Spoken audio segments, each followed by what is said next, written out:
우리 옆에 분들과 인사해 보였으면 좋겠습니다. 오늘 잘 오셨습니다. 한 번 더 인사해 보겠습니다. 은혜 받고 돌아갑시다.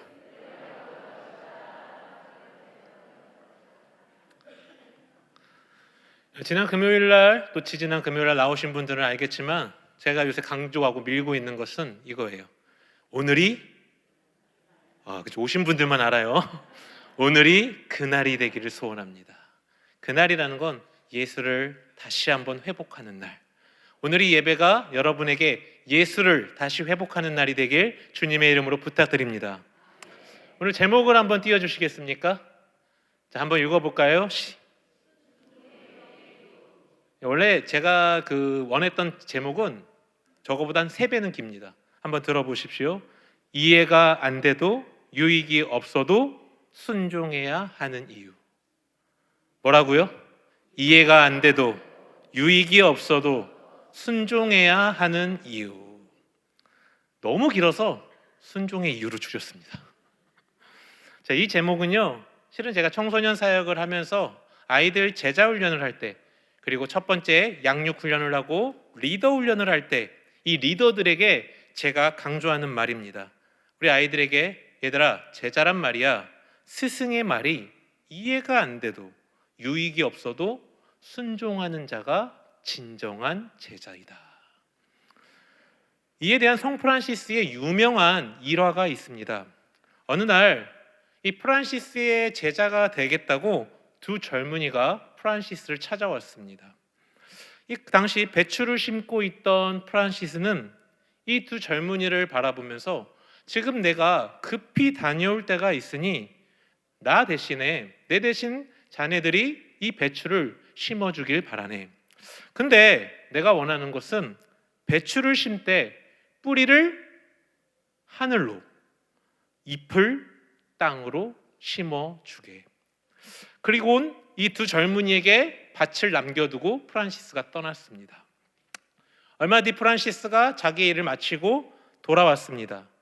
한 젊은이는 프란시스가 요청한 대로 뿌리를 하늘로 하여 이상하게 배추를 심어 놓았습니다. 또 다른 한 명은 프란시스 선생님이 뭔가 착각했겠지. 그렇잖아요. 배추의 뿌리는 어디로 향해야 돼요? 땅을 향해야 되잖아요. 선생님이 바쁘셔서 잠시 착각하셨구나 해서 배추를 땅에다가 뿌리를 심었습니다.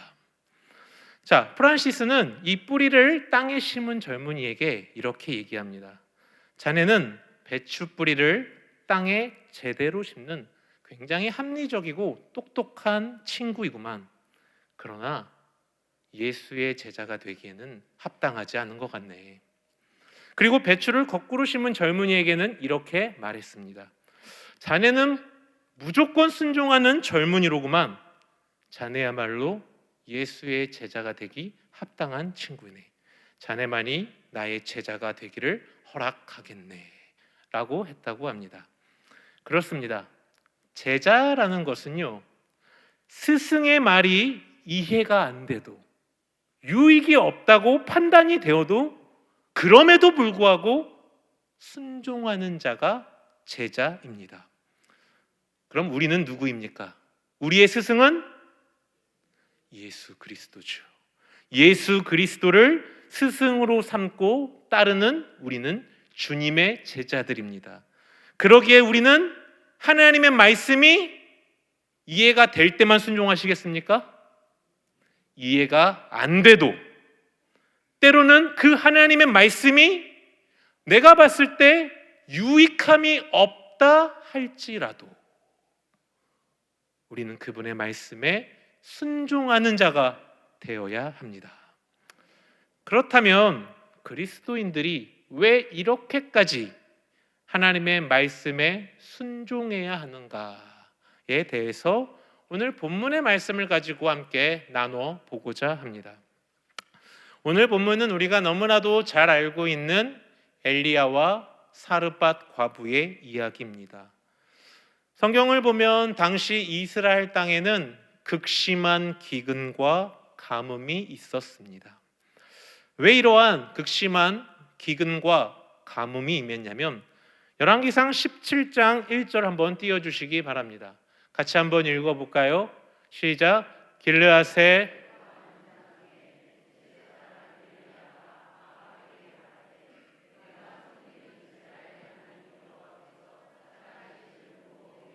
자, 여기서부터 중요합니다. 시작. 내 말이 없으면 내 말이 없으면 수년 동안 이스라엘 땅에 비와 이슬이 있지 아니하리라. 놀라지도 않으셔요? 엘리야가 이렇게 말했는데 지금 어떻게 된 겁니까? 수년 동안 하나님께서 그 엘리야의 말을 들으시고 비와 이슬이 있지 않았다라는 것입니다. 엘리야가 이러한 하나님의 심판을 이 아합과 이스라엘 백성들에게 선언한 이유는 아합 왕이 하나님의 말씀을 따르지 않고 하나님을 섬기지 아니하고 그가 그의 아내 이세벨에 미혹돼서 바알과 아세라를 숭배했기 때문입니다. 열왕기상 18장 18절 하반절에 이렇게 되어 있습니다. 이는 너희가 여호와의 명령을 버렸고 당신들이 누구를? 바알을 따랐음이라. 즉 아합과 이세벨을 비롯한 이스라엘 백성들이 하나님을 믿고 따른 것이 아니라 이 바알과 아세라를 섬기는 죄악된 행동 가운데 있었기 때문에 오늘 이스라엘 땅에는 극심한 기근과 가뭄이 임하고 있다. 그런데 이러한 기근과 가뭄이 이스라엘 땅에 있다라는 것은 엘리야에게도 해당이 될까요? 안 될까요? 엘리야도 해당이 되는 거예요. 그럼 이스라엘 온 전역에 가뭄이 있다라는 것은 엘리야 또한 먹을 것이 없다라는 것이에요. 마실 물이 없다라는 것입니다. 그래서 하나님께서는 이러한 기근과 가뭄으로부터 엘리야를 구원하시기 위해서 처음에는 그리시네가로 보내시죠. 근데 시간이 지나니까 가뭄이 심하니까 시내가가 어떻게 돼요? 마르겠죠. 마르니까 이제 오늘 본문에서 하나님이 이 엘리야를 구원하시기 위해 사르밧에 있는 과부에게 보내는 것이 오늘 본문의 내용입니다. 자, 9절에 보십시오. 너는 일어나 시돈에 속한 사르밧으로 가서 거기 머물라. 자, 같이 읽어볼까요? 그 밑에 시작.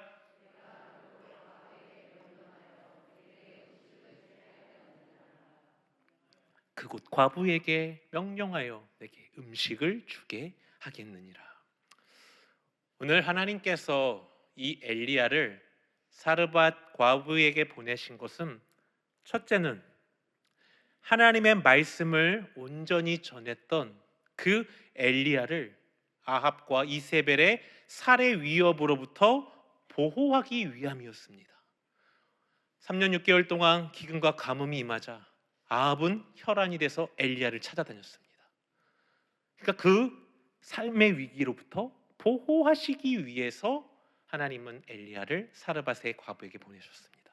두 번째는 그 땅에 극심한 기근과 가뭄이 있었기에 하나님께서 이 하나님의 사람 엘리야의 생명을 보존하시기 위해서 그를 사르밧에 있는 과부에게 보내셨습니다.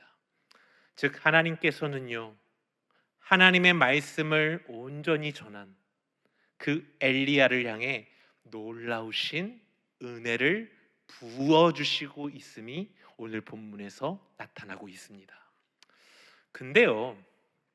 그런데 오늘 하나님께서 엘리야를 사르밧 과부에게 보내신 것은 실은 단순히 엘리야만을 구원하기 위해서 보내신 것이 아니라는 것이죠.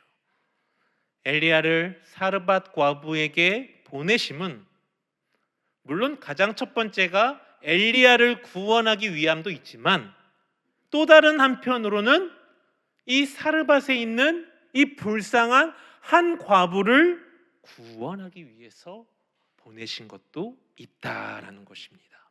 자, 내용을 보면요, 하나님의 명령에 따라서 엘리야가 사르밧으로 이동합니다. 그리고 그곳 성문에서 하나님 말씀처럼 한 과부를 만나게 됩니다. 그리고 그 과부에게 이렇게 요청하죠. 나에게 떡과 물을 좀 주십시오. 열왕기상 17장 10절 11절 오늘 본문의 말씀이죠. 같이 읽어보겠습니다. 시작. 그가 일어나 사르밧으로 가서 성문에 이를 때에 한 과부가 그곳에서 나뭇가지를 줍는지라. 이에 불러 이르되 청하건대 그릇에 물을 조금 가져다가 내게 마시게 하라. 11절. 그가 가지러 갈 때에 엘리야가 그를 불러 이르되.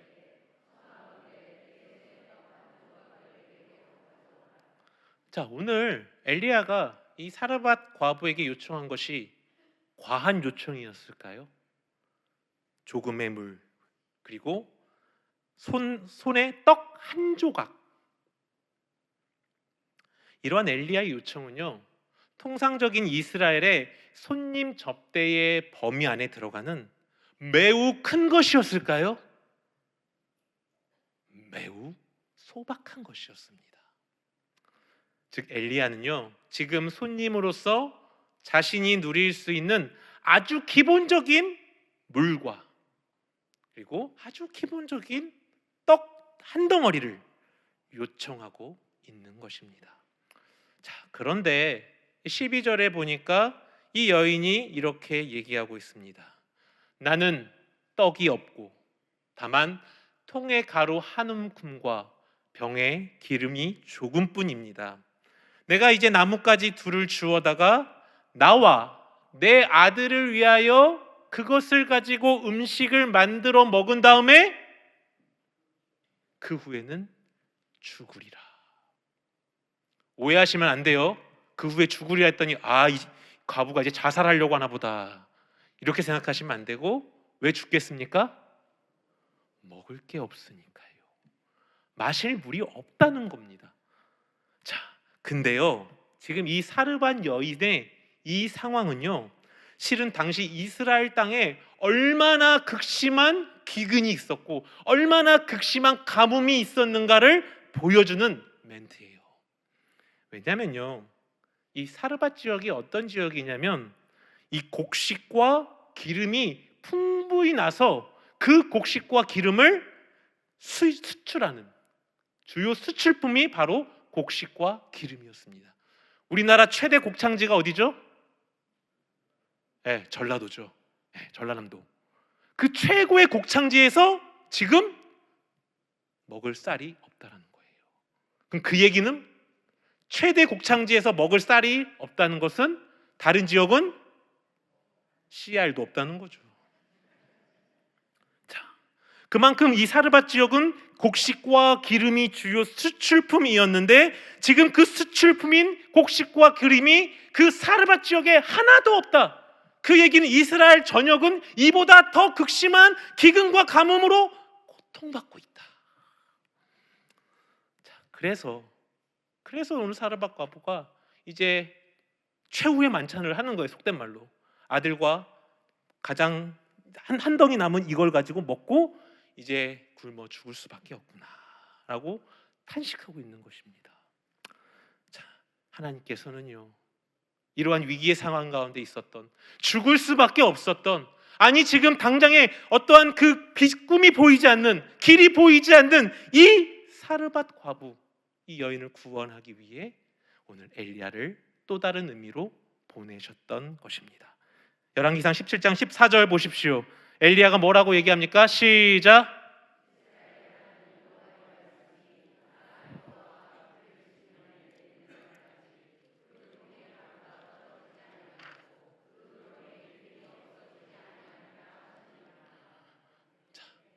누가 주신대요?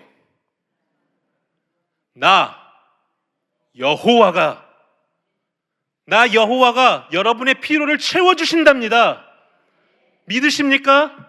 나 여호와가 우리 자녀들의 필요를 채워주신다는 것입니다. 나 여호와가 우리 원당교회 필요를 채워주신다라는 것이에요. 나 여호와가 한국교회를 채워주신다는 것입니다. 나 여호와가 대한민국을 채워주신다는 것이에요. 사르밧 과부가 이 자신들의 마지막 양식으로 이 엘리야를 대접하면 여호와 하나님께서 그들의 통에 가루와 병의 기름이 떨어지지 않도록 하나님께서 은혜를 부어주시겠다. 이러한 하나님의 명령에 따라 사르밧 과부는 자신의 마지막 양식으로 자기의 입으로 들어가는 것이 아니라 하나님의 선지자 엘리야를 공개합니다. 자, 그리고 그 마지막이 어떻게 됩니까? 16절 보십시오. 여호와께서 엘리야를 통하여 하신 말씀같이 통의 가루가 떨어지지 아니하고 병의 기름이 없어지지 아니하니라. 아멘이 아닙니까? 엘리야가 말한 것처럼 나 여호와가 그 여인의 통에 떨어지지 아니하고 기름이 동나지 않게 은혜를 주시겠다. 엘리야를 공개한 사르밧 과부 또한 이러한 기근과 가뭄으로부터 구원을 받게 됩니다. 결국 하나님께서 오늘 엘리야를 사르밧 과부에게 보내셨던 그 사건은 엘리야만을 위한 것도 아니었고 사르밧 과부만을 위한 것도 아니었습니다. 바로 엘리야란 한 선지자와 굶어 죽을 수밖에 없는 사르밧에 있는 한 과부를 바로 구원하시기 위해 오늘 이 일이 일어났던 것입니다. 우리는 오늘 이 내용을 통해서 하나님의 은혜를 생각해 볼 수 있습니다. 하나님께서는 주의 자녀인 우리를 향해 누구를 향해요? 누구를? 주의 자녀가 누굽니까? 옆에 있는 김 집사만 주의 자녀죠? 뒤에 있는 김 권사님만 주의 자녀입니까? 나는 아닌가요? 주의 자녀인 누구를? 나를 향해. 무엇이 있다고요? 하나님의 놀라운 은혜가 있음을 믿으시기 바랍니다. 우리의 수고와 애씀과는 상관없이 하나님께서는 오늘 이 엘리야에게 주셨던 은혜, 사르밧 과부에게 주셨던 그 은혜를 차고 넘치도록 부어주시는 하나님이심을 믿으시길 간절히 부탁드립니다. 누가복음 12장 28절 한번 같이 읽어볼까요? 시작.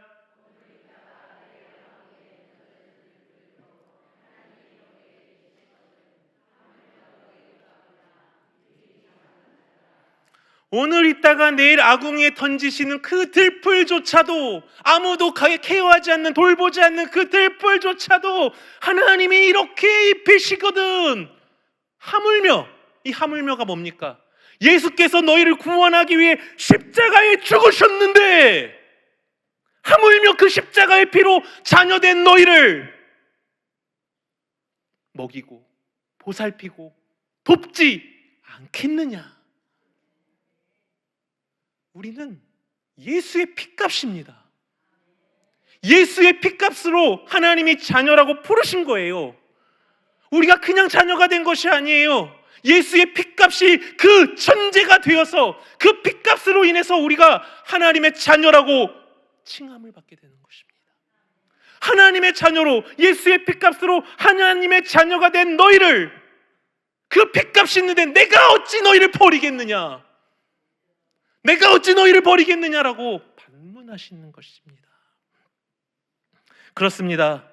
하나님께서는 우리를 향해, 주의 자녀인 나를 향해 놀라운 은혜를, 특히 올 한 해 2026년 한 해를 하나님께서는 우리 사랑하는 성도님들과 원당교회 안에 놀라운 은혜를 부어주시기를 원하심을 믿으시기 바랍니다. 그러기에 우리의 삶은 무엇을 사모해야 합니까? 따라해볼까요? 하나님의 은혜, 나에게 베푸실, 올 한 해 나에게 베푸실 그 하나님의 은혜를 사모하시기 바랍니다. 올 한 해 우리 원당교회 가운데 베푸실 하나님의 은혜를 사모하시기 바랍니다. 사랑하는 성도 여러분들, 이러한 하나님의 은혜가 우리를 향해 예비되어 있기에 우리는 하나님의 말씀에 이해가 안 돼도, 유익이 없어 보여도 뭐 해야 한다고요? 순종해야 합니다. 자, 그런데요, 오늘 이 사건을 여기서 끝나면 우리 성도님들은 아멘 하시겠죠. 황 목사가 간만에 일찍 끝내는구나. 근데 오늘 이 사건은요, 단순하게 엘리야와 사르밧 과부가 기근과 가뭄으로 구원받았다라는 것을 보여주려고 나온 본문이 아니에요. 오늘 이 본문을 통해서 이 저자가 의도한 것은요, 이스라엘의 하나님은 이방의 다른 신들과는 구별되는 참 신이시고 참 하나님이 되심을 보여주기 위해서 이 본문이 기록된 것입니다. 제가 서두에서도 얘기했지만 하나님께서는 엘리야를 통해 3년 6개월간 비가 오지 않게 하셨습니다. 그리고 그 이유는 바로 이 아합이 바알을 숭배했기 때문이죠. 그런데 이 바알이 어떤 신이었습니까? 이 바알은 한 손에는 번개와 한 손에는 폭풍을 가지고 오는 신입니다. 번개와 폭풍이 있으면 뭐가 와야죠? 비가 내려야 됩니다. 그리고 또 이 바알의 특징이 뭐냐면 땅에서 나는 곡물의 수확을 풍성하게 하는 풍요의 신이었습니다. 근데 지금 이스라엘 땅이 어떻습니까? 한 손에는 번개와 한 손에는 폭풍을 가지고 있는 신을 섬기는데 이스라엘 땅은 뭐가 있어요? 가뭄이 있어요. 풍요의 신인데 이스라엘 땅의 곡식은 풍성합니까? 하나도 없습니까? 하나도 없다라는 것이죠. 풍요의 신이, 번개의 신이, 비의 신이 그들과 함께 하는데 그들은 가뭄과 기근과 메말름으로 허덕이고 있습니다. 결국 이 내용이 무엇입니까? 너희가 믿고 있는 바알은 가짜 신이다, 참신이 아니다. 오직 나 여호와 하나님이 참신이라는 것을 오늘 이야기를 통해 보여주고 있습니다. 또한 이러한 극심한 가뭄과 기근 가운데서 하나님께서는 엘리야와 사르밧 과부를 하나님이 먹이고 살리시는 것을 볼 수 있지 않습니까? 너희는 가뭄과 기근으로 죽지만 나 여호와가 원하기만 한다면 그 누구든 상관없이 내가 너희를 먹일 수 있다. 바로 내가 그러한 여호와 하나님이다 라고 본인의 하나님 되심을 이 사건을 통해서 보여주시고 있는 것입니다. 결국 오늘 하나님께서 엘리야를 통해 사르밧 과부를 공개하는 사건은 오직 하나님만이 참 하나님 되신다, 참 신이 되신다라는 것을 증언하고 있는 것입니다. 그리고 이 이야기의 가장 클라이막스가 우리가 가장 잘 아는 이야기죠. 뭘까요? 갈멜산에서 바알과 아세라의 선지자들과 이 엘리야가 탁 싸운 사건 아닙니까? 하나님 하늘에서 불이 내려주시옵소서. 불이 확 오르는 그 놀라운 사건이 이 이야기의 클라이막스입니다. 결국 그 클라이막스의 내용이 무엇입니까? 바알과 아세라는 헛된 우상에 불과하며 하늘에서 불이 임하고 구름이 와서 비가 내리게 하시는 그 여호와 하나님, 우리 이스라엘의 하나님 여호와가 참 하나님이시다. 아멘입니까? 우리가 믿는 하나님, 그분이 참 하나님 되심을 믿으시기 바랍니다. 사랑하는 성도 여러분들, 우리가 믿는 그 하나님, 그 엘리야와 함께 하셨던 하나님이 곧 누구의 하나님입니까? 나의 하나님입니다. 나의 하나님이고 우리의 하나님이십니다. 그러기에 우리는 그 하나님을 온전히 신뢰하는 믿음을 가져야 하는 것입니다. 지금 여러분들 중에 해결할 수 없는 인생의 문제로, 아픔으로, 절망으로 여러분들이 고통 가운데 있다 할지라도 낭망하지 마시기 바랍니다. 오직 하나님께서 여러분의 문제를 하나님의 때에, 하나님의 방법으로, 하나님이 가장 좋은 방법으로 그것을 이루어 가실 것을 믿으시기 바랍니다. 왜입니까? 구약의 하나님은 신약의 하나님이고 신약의 하나님은 지금 내 안에 살아 역사하시는 그 하나님이시기 때문입니다. 그러기에 우리는 그 하나님을 온전히 신뢰해야 합니다. 우리의 모든 문제는 하나님께서 능히 해결하십니다. 아멘. 그러기 우리는 그 하나님을 온전히 신뢰해야 합니다. 근데 그게 참 쉽지 않습니다. 그렇죠? 우리가 형통할 때는 그 하나님의 나를 지키신다라는 것을 참 믿고 따라가지만 인생의 어려움과 고난이 닥치게 되면, 기도해도 답이 나오지 않으면, 기다려도 힘들고 괴롭고 어려우면, 아무리 기다려도 그 길에 답이 나오지 않으면 우리의 믿음은 자꾸 무너지게 됩니다. 머리로는 하나님을 믿고 신뢰해야 된다, 우리 하나님 살아계신 하나님이다 라고 생각하지만 현실의 어려움이 자꾸 우리를 쓰러지게 합니다. 넘어지게 합니다. 주님을 의심하게 합니다.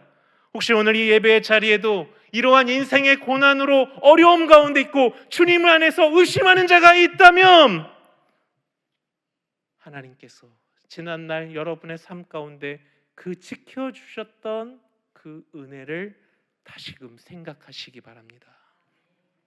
분명 돌아보면 지금보다 힘든 시절이 없었을까요? 있었을 것이에요. 그 힘든 시절 어떻게 지내오셨습니까? 다 주의 은혜라.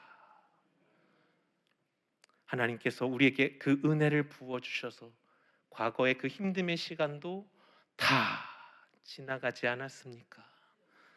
과거에 내게 은혜를 베푸셨던 그 하나님이 비록 지금 답이 없는 것 같아 보여도, 비록 지금 주님이 나를 등지고 있는 것 같아 보여도 그 주님이 여러분 보고 계십니다.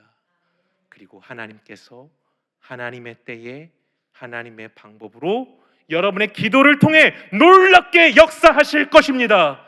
그러기에 우리는 그 하나님을 온전히 신뢰하는 믿음을 가지고 오늘도 그 하나님을 신뢰하는 믿음으로 단단하게 전진하는 나가는 믿음의 성도님 되시길 주님의 이름으로 부탁드립니다.